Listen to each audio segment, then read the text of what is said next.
physically attacked because of your race? You could raise your hand. Okay, then raise your hand. That's what you please, somebody. All of a sudden, he just gave me a blow and said that, you black man, go to your country.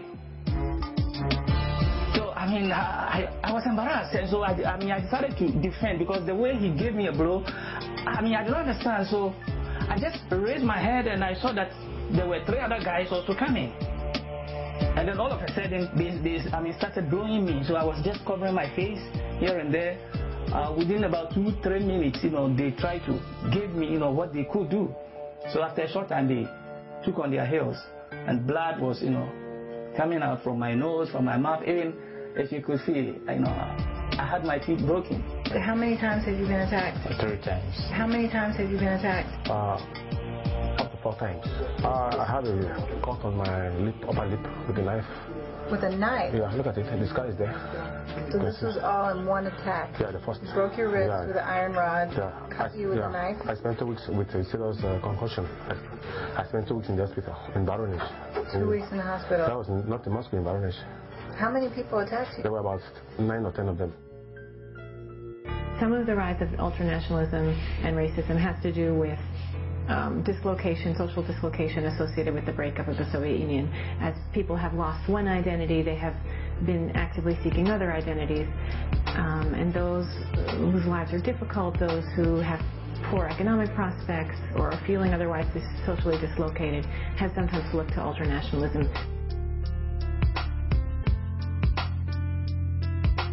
In an effort to support African decolonization, the Soviet Union offered a free education to some African students. Africans continue to come here to study for 2 reasons. The schools are good and they're affordable. But increasingly, there's a hidden cost added to that education, and that's fear.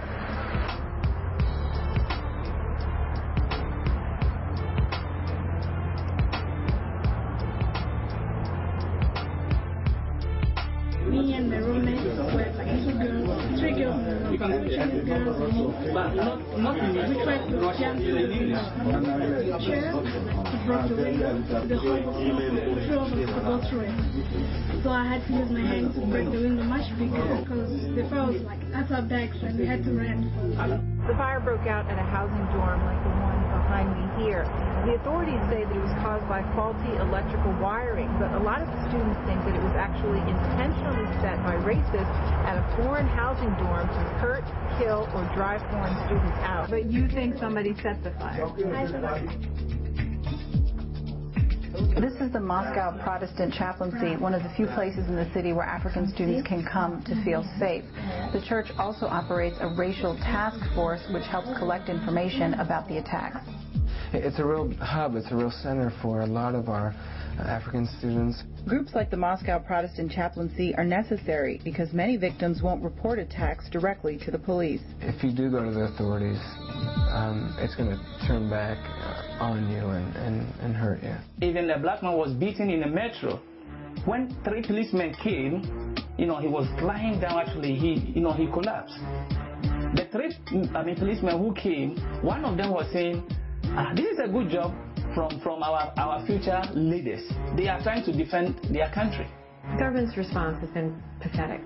The laws aren't bad. What we need is enforcement of the current laws. There is hate crimes legislation. They need to use it. They need to care.